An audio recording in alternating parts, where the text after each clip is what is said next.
try to tear things down. And that doesn't matter whether you're in Kenya, America, or wherever you're at. And we'll deal with some of that as we go through. We've tried to do a very good job of being diligent about who we found and who we're working with, because not everybody that you will find is, in the ministry for the right reasons or trying to even do things for the right reasons. And we have tried to search that out diligently over the past 3 years. Of course, the first year we rejected to have some with us because we could see things that they were doing that was not godly. And we could see even in their hearts sometimes things that they were doing. We found some that were working with more than one association and doing things like that. So we've tried to be very diligent, because our job is not only to help the good people there, but it's also to protect the people back here, to make sure that whatever is given is going to the right place. And we've been going, of course, Brother Brad's been going with us, and over the past couple of years, at least my wife has, and I know probably Brother Brad's wife has too, and sometimes other people, and I try to let them know there's things that you see in Kenya that you don't know how to express. Sometimes my wife would ask me, you got to explain this more, you got to go into more detail, and I said, I just can't. There's things that you see that unless you see it, unless you experience it, you just don't understand it. And so I told her finally, I said, if you want to know these things, I said, you'll have to go yourself. And she did this year, and of course kids came with us, and Sister Sabrina came with Brother Brad this year, and we left out, and look at all the luggage we had. I even told John, our driver, before we left, I said, the women are coming, that means more baggage is coming. Now I said that as a joke, but the real reason for the extra luggage, Palestine Church gave us about 300 Sunday school books to take. My home church took up a pile of school supplies for the kids. That took up a suitcase and a half. And of course, for the ladies, their first trip, they didn't know how many clothes they needed, what all was required of them. So there was a lot of things that were added on, and we're not making that mistake again. We can print things in Kenya. We can buy school supplies in Kenya. It's a lot easier than carrying it on the airplane. A lot easier for John having to load and unload it too. And so we won't make that mistake again. But that was us leaving from Gulfport back in the beginning of February. Yes, sir. Thank you. And of course, we normally arrive in Nairobi. And arriving even in a third world country capital deceives you. You'll find Burger King, Domino's Pizza. You'll find hotels that you would normally find here. You'll find paved roads, bridges, things that look nice. Even though there's millions of people in poverty in the capital city, it's not like it is in other places. It's a different world once you get out of the city. And we would leave from there and go about 3 hours north to Naivasha, and later on we'd go another 7 hours north to get to the Nangili area north of Eldoret. And this is the first church we'd stop at. Brother Peter, we met him our first year, and so we've met him all 3 years. We're here with our Hindu Baptist church. This is one of the nicer churches that you will see while we're visiting churches in Kenya. It's really like particle board that's been painted on the back, so when you see the painted walls, that's what you got there. They do have a metal building. You can see while Brother Brad is preaching. You'll see more of the flooring. It's concrete. It looks nice. I mean, they've got lights. Everything looks well. That's one of the nicer churches we'd go to, but if you look at the outside, it's just a metal building. It's what we call a temporary structure. It's nice, but it's not going to last forever. And the concrete they have there, I will say this, we've been working on some Sunday school rooms. This church was lacking a good Sunday school room. Their kids were sitting out in the heat or out in the rain or wherever it might be during Sunday school. And so a new Sunday school building has been purchased and has been finished at this church. We've also got 2 others done just like that. But they have other problems. We only have one church that has any modern toilets. The rest are outhouses. And so it's a little different than what we might normally be used to. And as we get water and as we get pumps, it is eventually our desire that every church does have modern toilets. That's not the priority, but it is something later on down the road that we'd like to see. That just helps with cleanliness, if I can get the word out. It helps with sanitation, and it does make a big difference to cut down on diseases that they're dealing with in those areas. We'd then go to Berean Baptist Church, and y'all helped out during y'all's Bible school here. This is the church that has the school that y'all took up for to help feed the kids. Y'all took up so much that we got enough to at least get through the end of the year on food for the kids. And that's a wonderful thing. And we've also gone from just a few slices of bread and very little that they have to where they do have a little bit of porridge. We have been able to add some vegetables and what else? Some milk. Fruit and milk, excuse me, not vegetables, fruit. Some fruit and milk that we've been able to add to that diet also. And so this is Brother Abraham and his family at Berean Baptist Church. And you'll see the building there. That land has been purchased for them. That building that was done the first year. As Brother Abraham was the first person we've been talking to over in Kenya. He's the real reason that we had a desire to go over there. And we've been working closely with him. And but as you go forward, you'll see some things about this church. First of all, they do a lot of work in the community. Brother Abraham works a lot with the people in the community. He gets out. He tries to share the gospel with many people. The poverty level in this area is very high. It is an extremely impoverished area. For a lot of the kids that we come across at this secondary school, we were the first white people they got to see.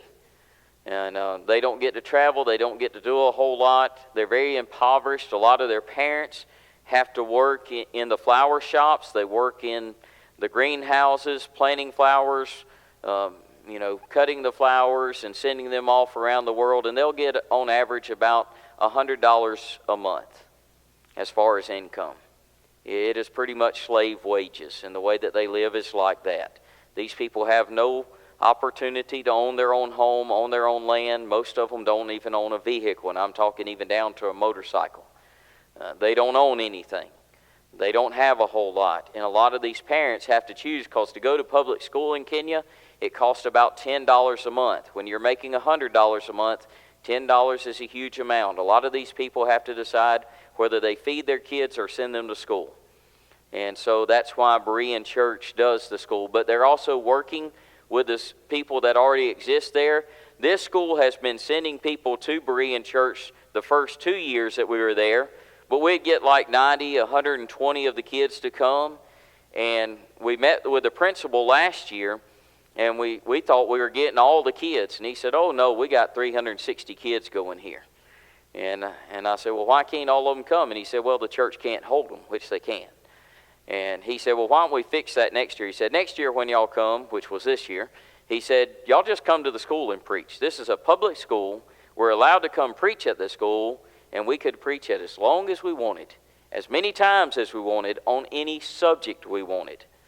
There was no restrictions on us whatsoever. Now, we didn't test the kids' patience. I just preached one time, and Brother Brad preached one time. But they have more freedom of religion than we do.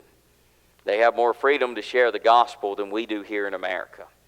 And so that is a good thing. And we got to preach to these 360 kids from 6th grade to 12th grade. A lot of them were coming up because they had never seen some white girls and were touching my daughter's hair and Sister Sabrina's and my wife's hair because they just wanted to know how their hair felt. So they got that after the preaching was done. This is with the kids going up through the 3rd grade at the school at Berean Church. And this is inside the church. You can also see the light coming in from the outside from the repurposed tin. They do have some things put up there, but the church building is not in great shape. But each class would sing songs. They recited Bible verses to us. When I say they recited Bible verses, they didn't do like John 3:16. This is 3rd graders. The oldest ones are 3rd graders.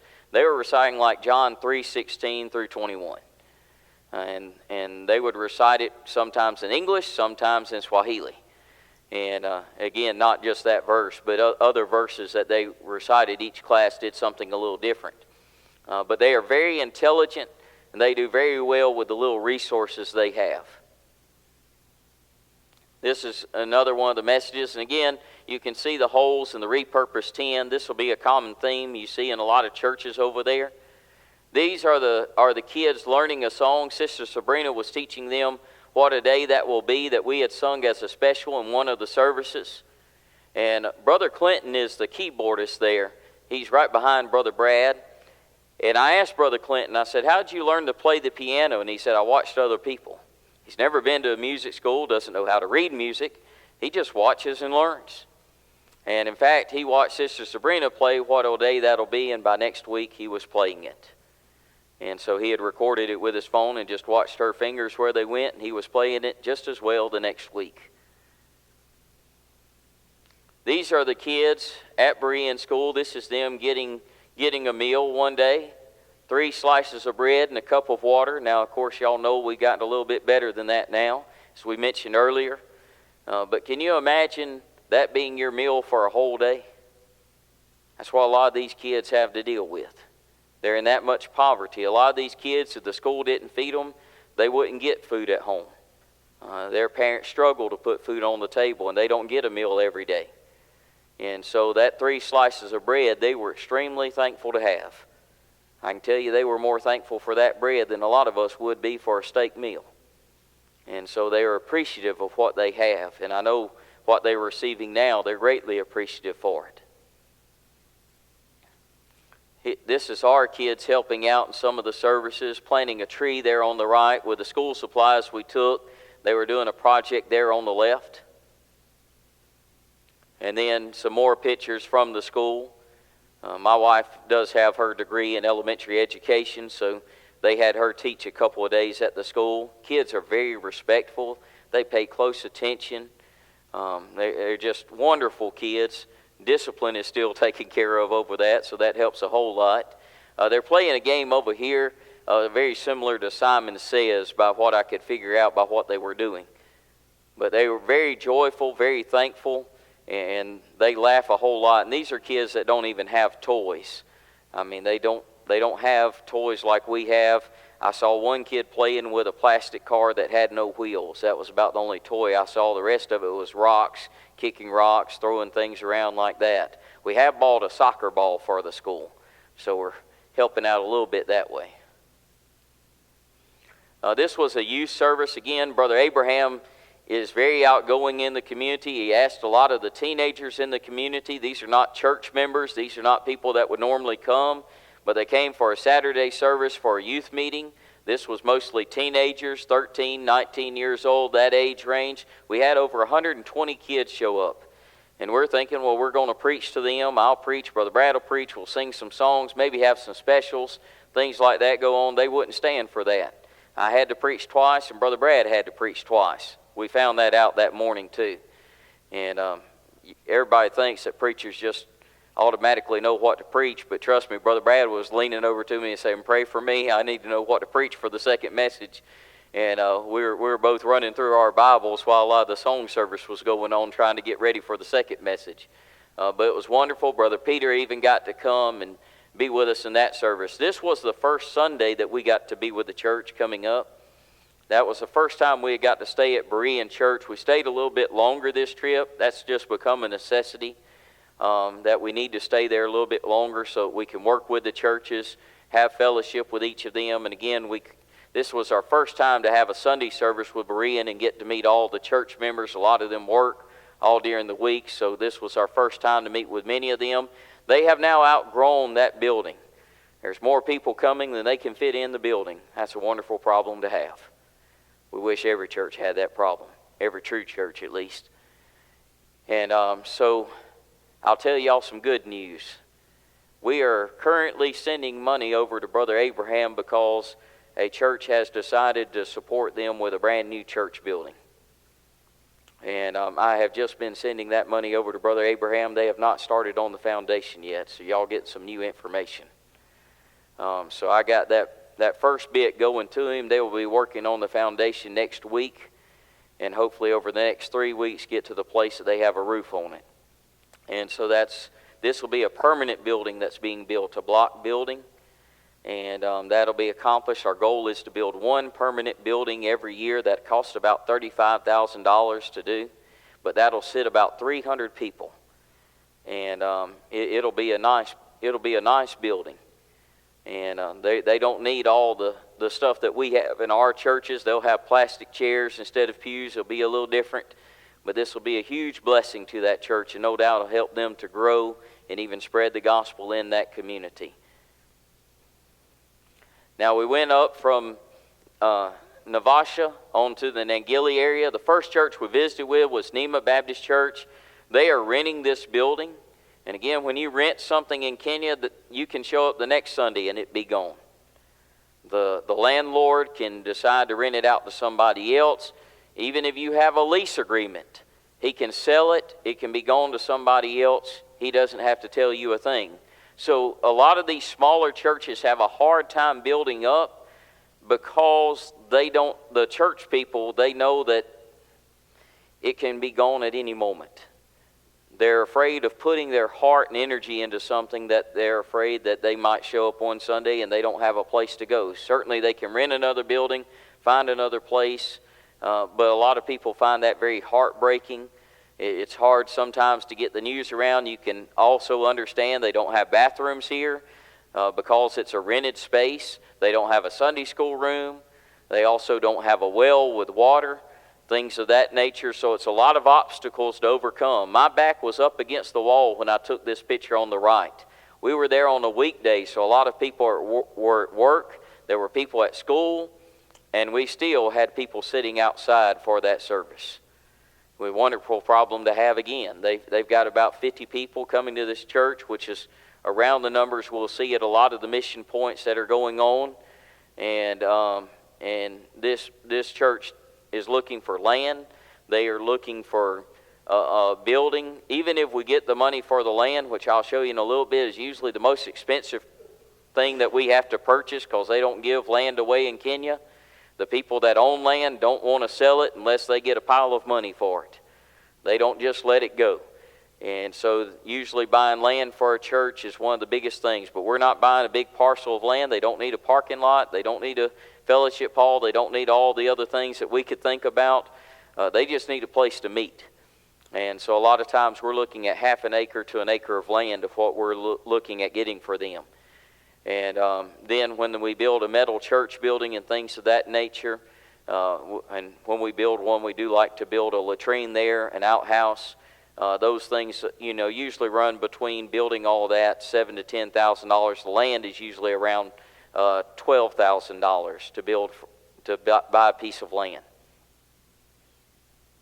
Then we'll go to Angaza Baptist Church. Again, they're renting the property. In fact, where they're renting only goes to this door here.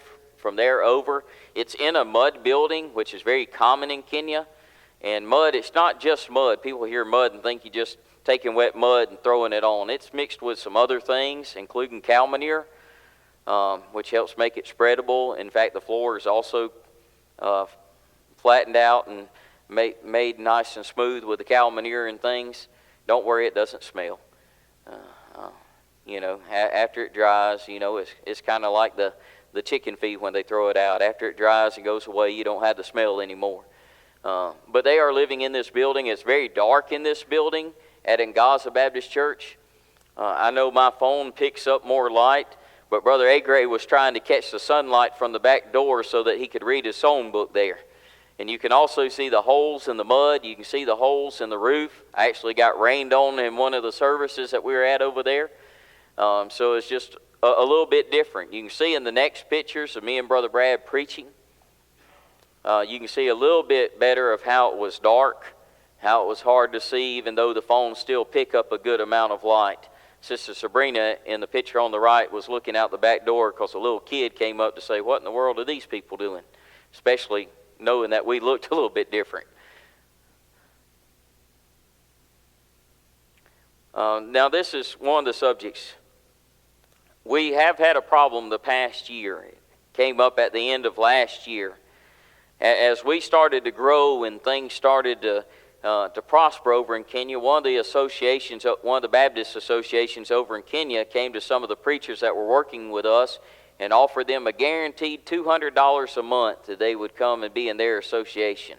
Now that might not sound like a whole lot, but I already mentioned to you that there was people working in the flower shops for $100 a month. $200 of guaranteed money means something. But all the ministers that you will see on this slide chose to be with us, including here at Baroa Baptist Church. Now they already had the blocks when we met Brother Hudson, the pastor, back 3 years ago on our first trip. We helped them with the windows and with some of the plastering, helping them with the roof and doors, things of that nature. But they had already done a lot of work on this property. We found out while we were there this year that they owed about $3,000 left on the land. We didn't know that until we got there. Well, I was writing the notes down. While we were having this service with Baroa Baptist Church, another person went to the people that they owed money to, pretending to be members of the church, and offered to pay it off for the deed. So the church was stolen. Now, there's no better way to say it.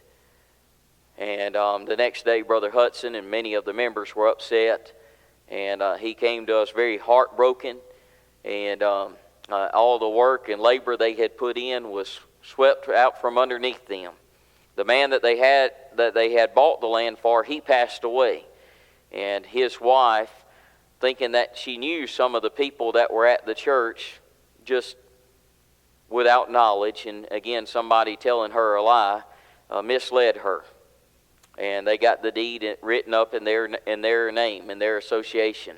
And so Brother Hudson was removed, and we had done a lot of work. This church was excited to be with us. You know, they were committed. We're Landmark. We've refused the money. We've come with you. We're coming by faith. And they lost that church building. They lost that land. The church members, of course, were not happy. You can go to the next slide, Joseph.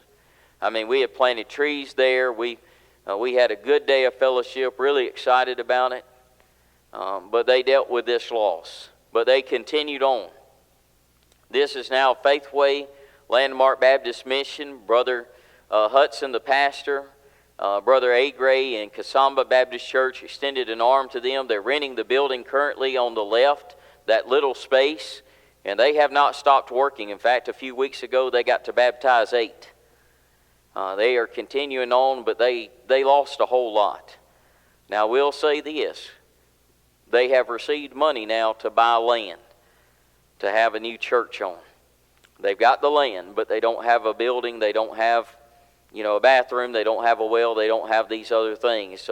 But they're starting over from scratch after years of labor and work that they had put in. But they're continuing on, and they're continuing to grow too. Now, we had what they called a leaders meeting on Friday. That was preachers, deacons, Sunday school teachers, things of that nature. We had many of them show up, and over the years we've been asked a lot of questions. We tried to answer this to the ministers a lot, but some of the deacons and Sunday school teachers and things wanted to know more about it. Brother Brad taught a lesson that day on how to have a spiritual education. Sadly, we got a lot of people even in churches that think we learn the Bible the same way we learn history or anything else. But the Word of God is spiritually discerned. It's different. And we need to understand it's different. Prayer is important. Letting God lead us, being led of His Spirit is important. Rightly dividing the word of truth, knowing context is important. And knowing this, the Bible does not contradict itself. But there are several things that Brother Brad taught a very good lesson on receiving a biblical education from God that he went through. It was, again, a very good lesson. And then because we had been asked a lot, they said, we know what Baptist is, but what is Landmark? And also they've heard Faithway, and they said, well, what are these things? And so I taught a lesson on the doctrines of Landmarkism and also Faithway, and went through a lesson on that. And we had a good day of fellowship. Also at this meeting, we had complained because they're always having us preach. And we wanted to hear one of them preach. Brother Henry brought a message for us, and it was a wonderful message on serving the Lord, and he did a fine job. It was good to get to hear him preach and get to hear from somebody else besides just me and Brother Brad while we were over there. Then we'd go to Lakissi Baptist Church the next day with Brother Humphrey. Brother Humphrey's a church starter. He started about 7 churches during his ministry. As they started as we met him back in 2022, you can go to the next slide, Joseph. They were meeting in one of those small little areas that didn't go much further than Brother Brad and didn't go back much further. They had about 50 people coming, maybe a little bit more with the kids. And I don't know how they fit into some of these places. I've often thought about, coming out of church from Sunday morning must look like the clowns coming out of a car at the circus for some of these people. Because they fit in some tight spaces, and we'll see more of that. We got them money last year. Churches gave money and bought land, got a temporary building, and they've got a well and things of this nature. Look what they did with the money from last year for a temporary building. Did a lot of work. We were amazed by it. And even asking questions. I asked him, I said, why are these posts here darker than what you use on the roof? And he said, well, we painted them. I said, okay, Brother Humphrey, you painted them. I said, any purpose for that? And he said, yeah, it keeps the ants and the termites out. I said, oh, you treated them. I said, you treated them. That's what we call it, treating them. And I said, well, what do y'all treat with? I said, what kind of chemicals do y'all use to treat the wood to do that? He said, spent motor oil. I'll be honest with you, I didn't know spent motor oil could keep the ants and the termites out. So I learned something new, but it was good to see the good craftsmanship here, the hard work.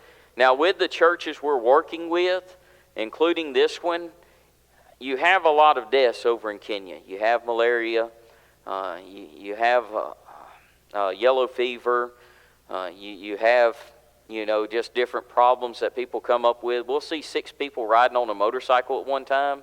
There's no stop signs, there's no red lights, things like that on the roads.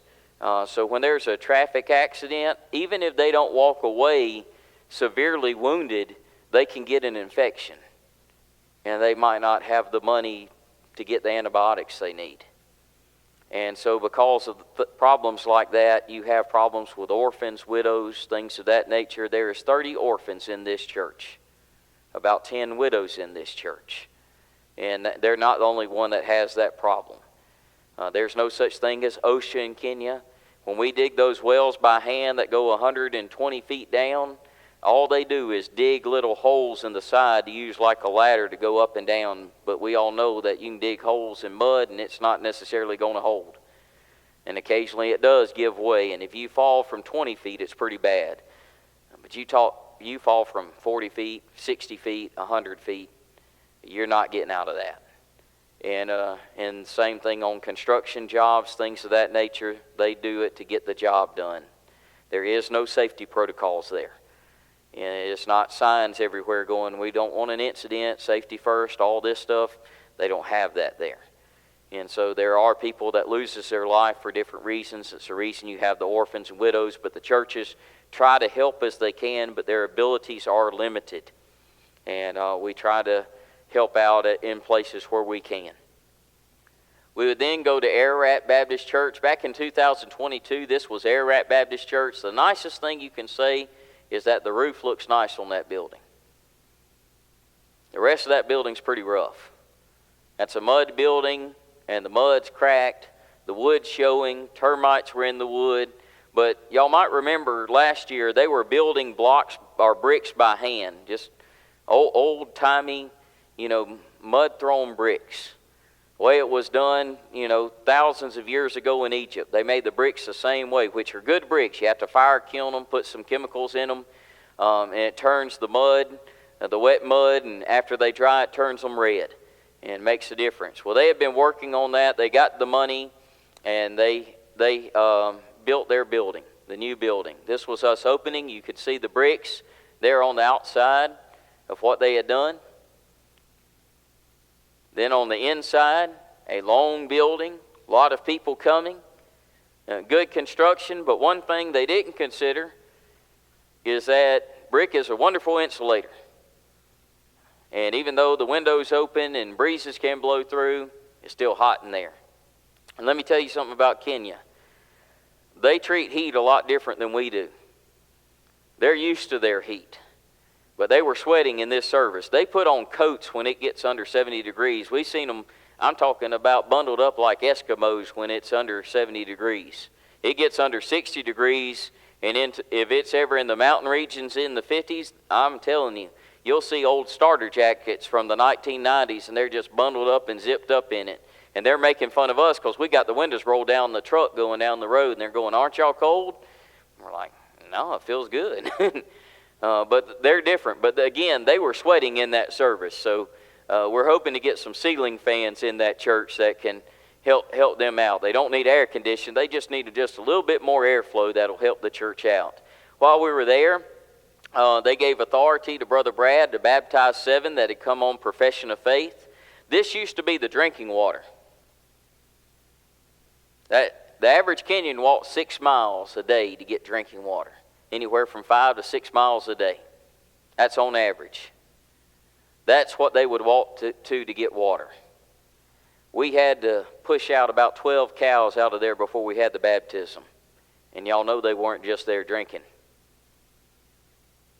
That's not sanitary. There was a lady washing her clothes just to the left of where we were baptizing. People wash there. They get their bathing water there. They get the drinking water there. They got everything there. And that's not the kind of water you want to drink. Now, we have to wait till a church owns their own land, but when they do, we try to get them a well. And that is one of the priorities. It helps with the kids. It helps with keeping down diseases. It does a great deal. Joseph, next one. You can see the well that's dug here, and it's dug down at this area. You're having to go through rocks. We're in the Great Rift Valley, so it's a mountain region on both sides. There's a lot of rocks sometimes we have to go through, hand dug. And they go down about 120 feet. You got the pipings going up here, one to the top of the tower with the water tower on top. And go back. and then the water at the bottom to create a gravity feed that gets water pressure. And then we've got a faucet at the bottom, and you can just turn it and get clean drinking water. Clean water to wash your dishes, clean water to bathe with. And it's not just for the church members. They use that as a witnessing tool in the community, that they allow others to get that water. And while they're there getting water, they can tell them about Christ. They can invite them to church. So it does a lot more than just give out water too.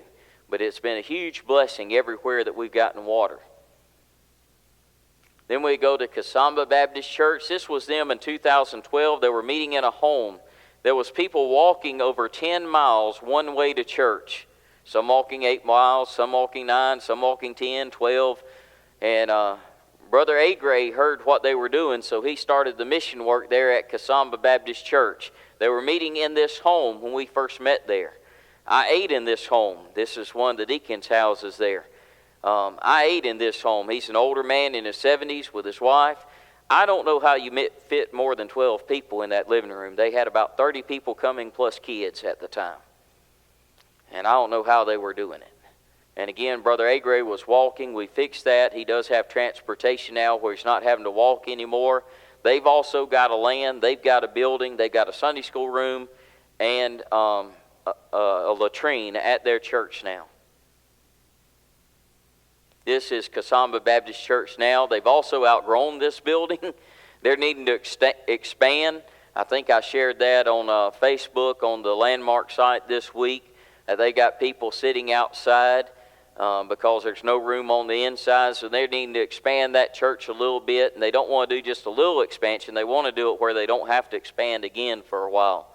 That'll cost about $3,000 to $4,000 to do that expansion to get the concrete floor done and everything.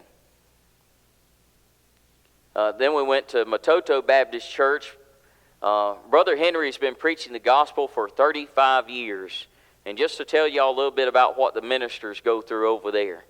They're preaching to poor people. A lot of the churches we went to said, missionaries don't come to where we're at. We heard that from several churches. And I just simply asked, why is that? And they said, because we're not near a city. And even our driver, John, had told us this. He said, look, missionaries usually don't come where y'all go. He said they like to come here, do a little project, do a building project or something, take a few pictures, and he said then they're on safari the rest of the time. They're out there looking at the animals and different things the rest of the time. He said it's not usual we get people over here that actually want to visit church to church. And even the members said, people don't come where we are, what they call the interior or the rural area. This church here, this was not the whole church back in 2022. They were renting that building. We just met with Brother Henry. Brother Henry's been working for the Lord for 35 years, and he's told me many times how he's thought about quitting, giving up, because in 35 years, nobody's ever tried to help him. Nobody. He's struggling.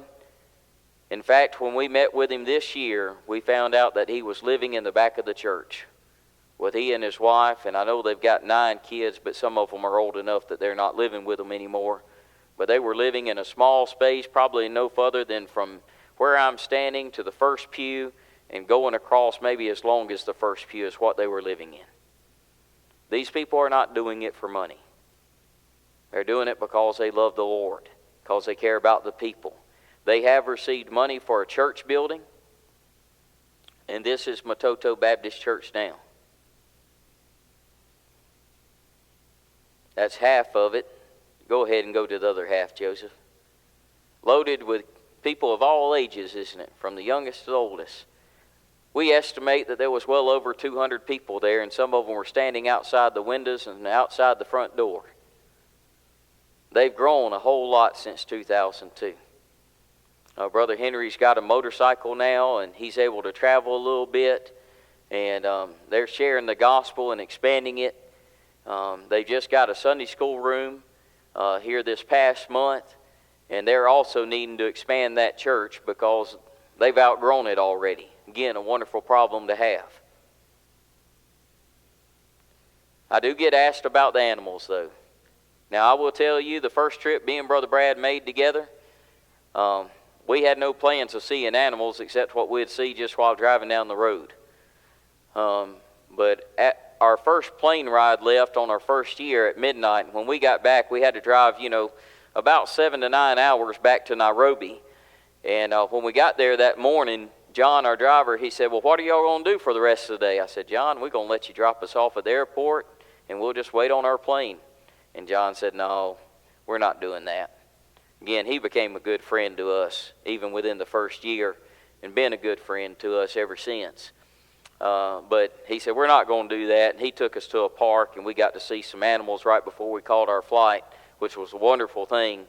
And so this time, with the kids coming and with the wife coming, and also us staying a little bit longer, there's a lot that you deal with. We were on the ground for over 2 weeks, and in that time, while we were driving from Navasha up to Nangili, what John did for us is we drove about 3 hours one night, stopped at a hotel, woke up the next morning at 8 o'clock, and we went to see some animals from about 8 o'clock to noon for 4 hours, and then we drove the other 4 hours to get to Nangili.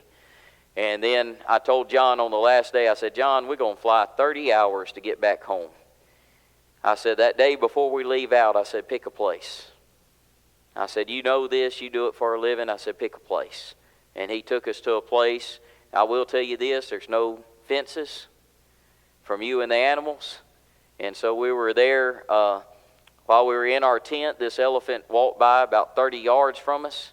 And that might seem like a real fun thing. Oh, let's go pet the elephant. No.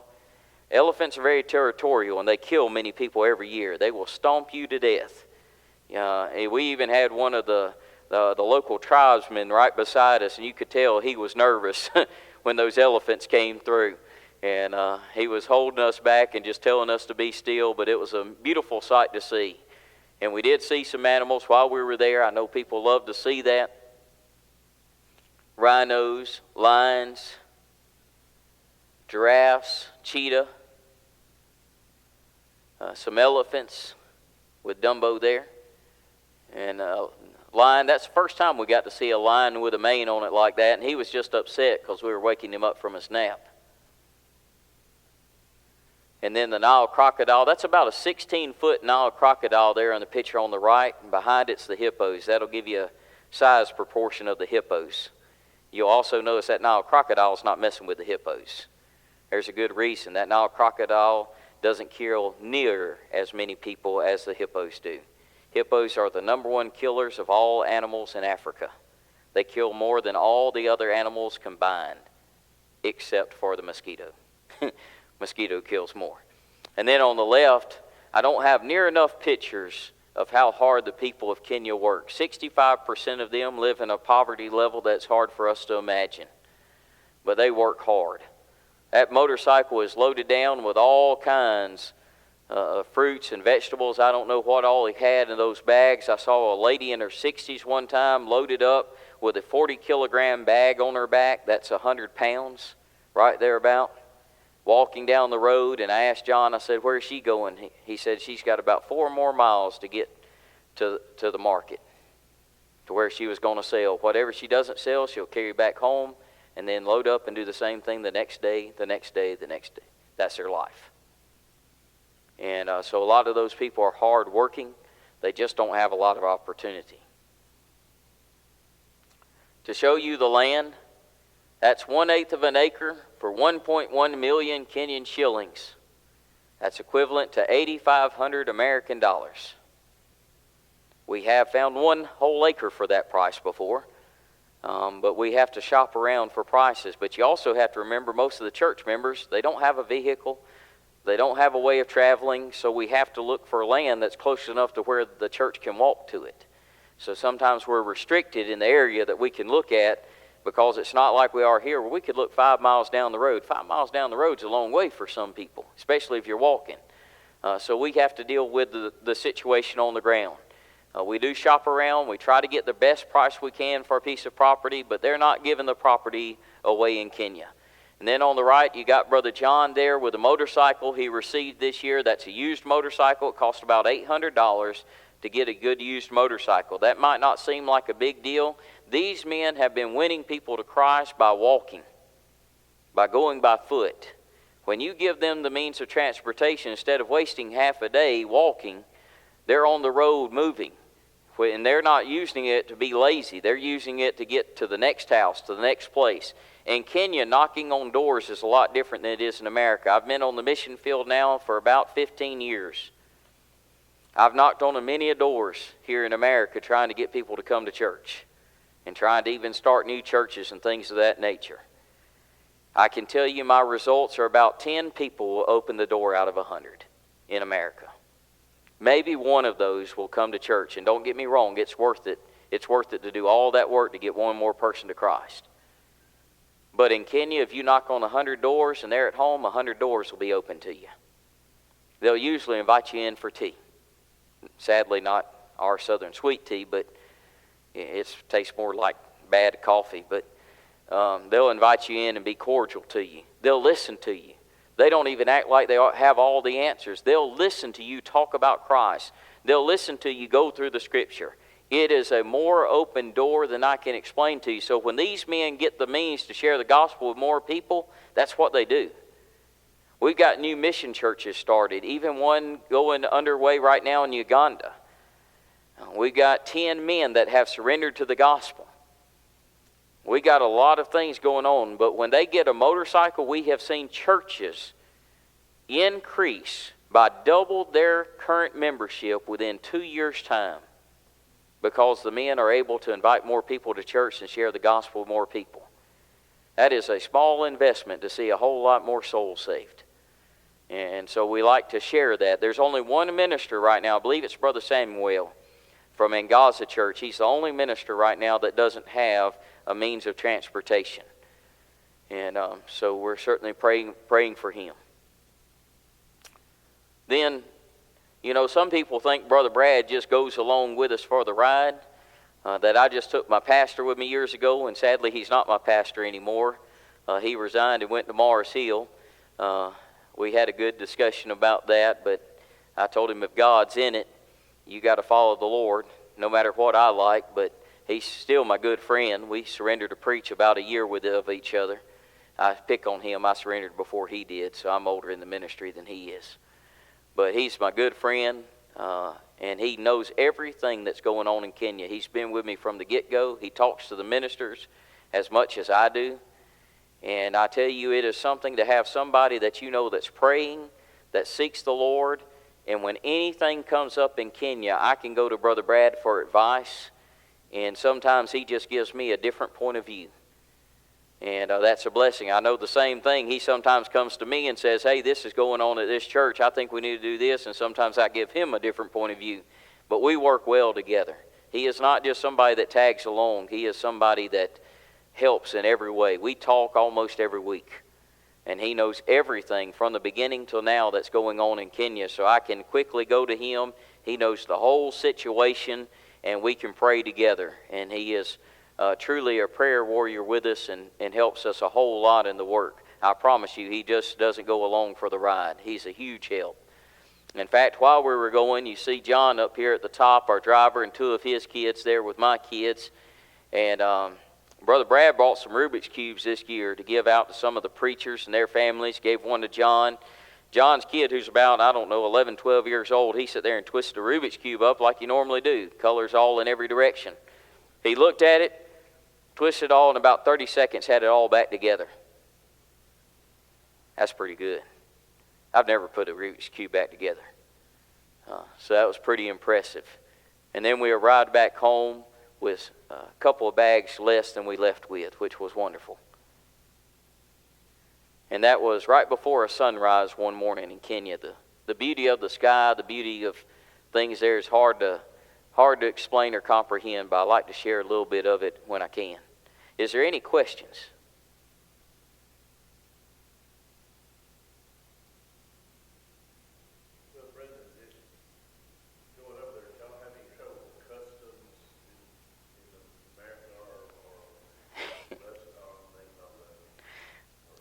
Yeah, I haven't gone to the Soviet Union yet.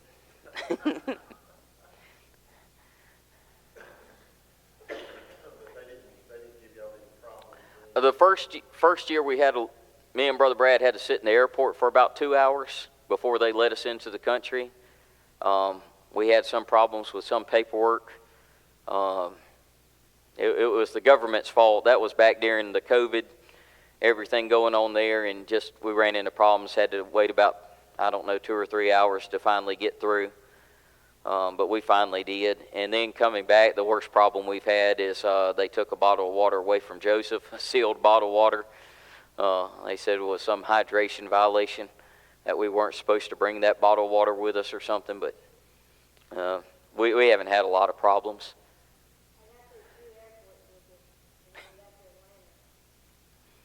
Yeah, they stopped us in Atlanta. No, sir. It's a representative government, but it's about 3 times as corrupt as America's government. To give you an example, their like their head of their country will make about $30,000 American per year.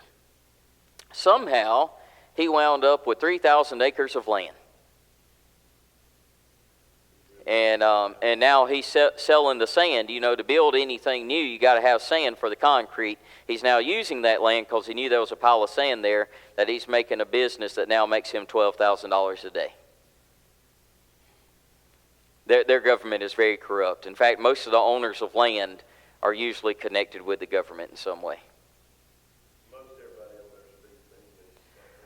They used to be a part of the British Empire up until the 1960s. So English is very ingrained in Kenya. Not everybody speaks English, but everybody that will graduate high school usually can speak English. I think I remember you said last time they have grocery stores that are pretty well stocked, at least in the cities, but folks out in the country is a long way from there. Is that right? Yes, sir. And we have been able to get those grocery stores to even deliver, like to the school. My wife has taken care of that, where she orders the groceries and it gets delivered. We have had a few problems there, but they'll deliver it for $2 to $3 delivery fee, and that makes it a lot easier on the churches when we're able to do that. I remember last time you came here, the hunting fishing was really restricted. Is that so? Yes, sir. You can fish in the creeks or the rivers, but you better know how to fish and have the right equipment to do that. That's not an easy thing to do. The lakes are totally off limits unless you have some kind of government certificate to catch fish. That's usually to sell at the market. And that's usually somebody in the government to get that license to do that. It's not like what we have where you get to go down to your local lake and catch a pile of crappie or something and have a meal with. They don't have that. And hunting is absolutely outlawed there. If they catch you killing even a monkey to eat in Kenya, you will be shot with AK-47s. Most everybody gardens or farms what they can. Yes, sir. We are able to lease land. In fact, we just sent off money last week. We got some money in, and we have leased 1 acre of land for every church now for next planting season. We have to lease the land early because it gets picked up pretty quickly. But we've got every church at least 1 acre of land for farming next year. That'll pay for the seed and the fertilizer also, which is $400 to do that. And we've got every church 1 acre right now. And that'll be a huge benefit. That'll be able to feed about 15 families.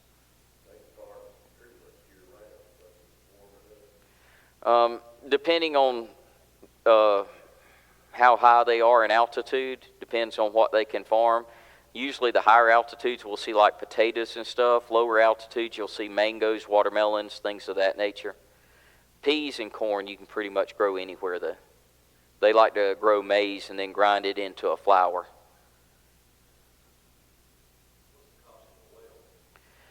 It depends on how much rocks you have to go through. It usually varies between $3,000 and $5,000.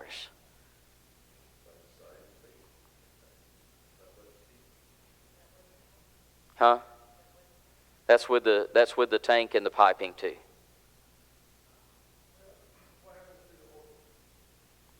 What happens to the orphans? The church members usually try to step in if they can. They believe what we have, we share, and they mean that. You'll have people that are barely feeding their own kids that'll take another kid in when they see that they don't have a parent. We've seen that in churches. We did have one orphan die last week, which was a tragedy. Don't know all the reason. I know the family was hungry, was part of it, but there was a disease involved too. But we do hear those tragedies from time to time, but usually the church tries to step in if they can.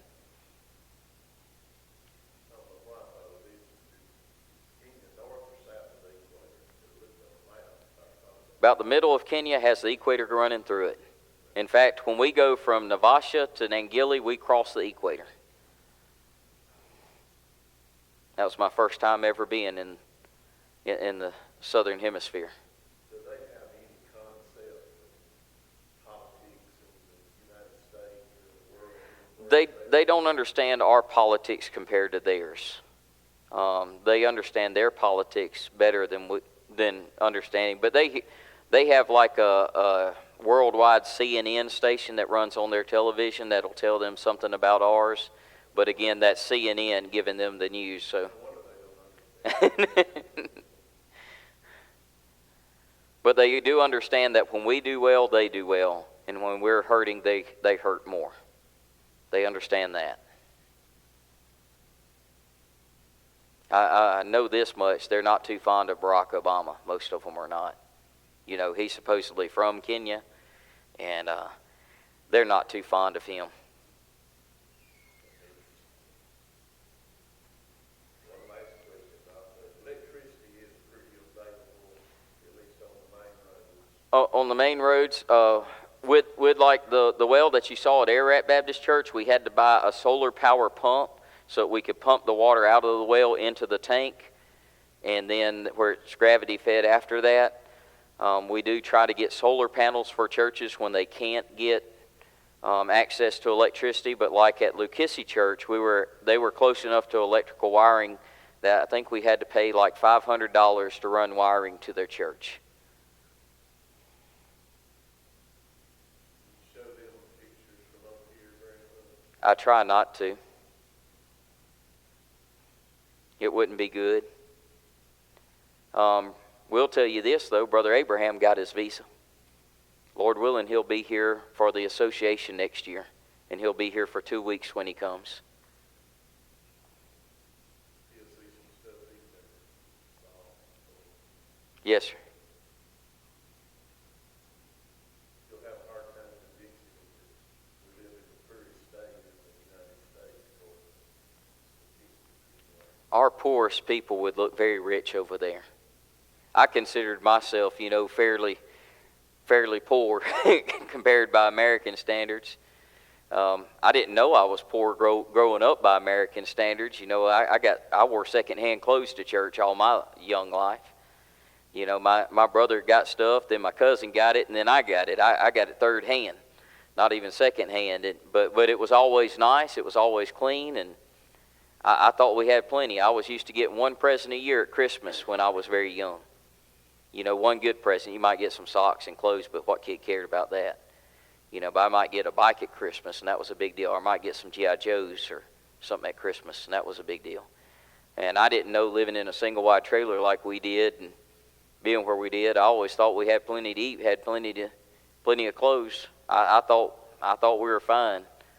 But I'll tell you what, that compared to what people live with in Kenya, we were millionaires growing up compared to them.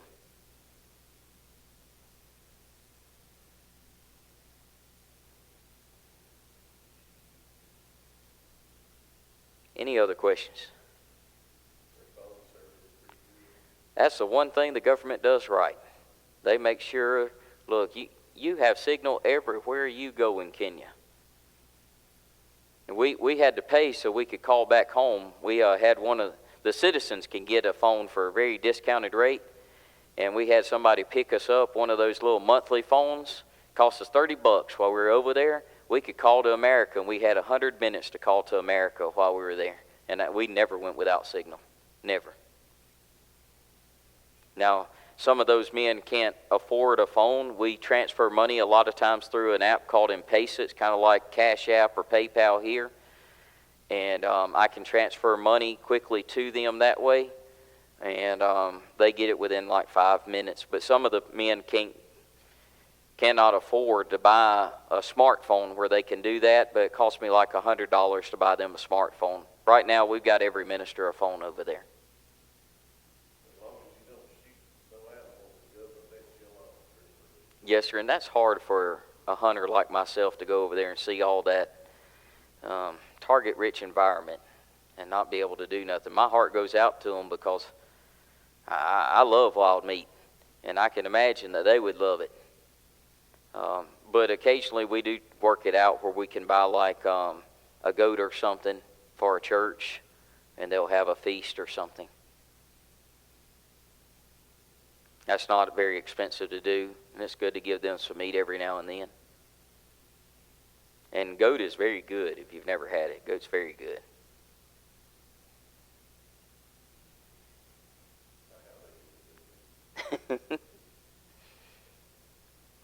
Any other questions? Going back in February. Lord willing, we'll fly out February the 17th.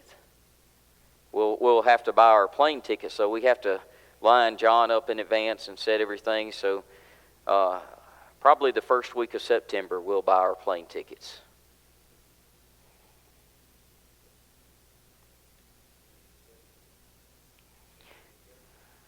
I tried to warn her about that. I told her, I said, if you go one time, you're going back. She's like, no, I won't. Huh? And now she says, I'm not allowed to go back, just me and Brother Brad anymore. I told her they would have an effect on her. I also told her she'd cry the first time. She hasn't stopped crying, I don't think.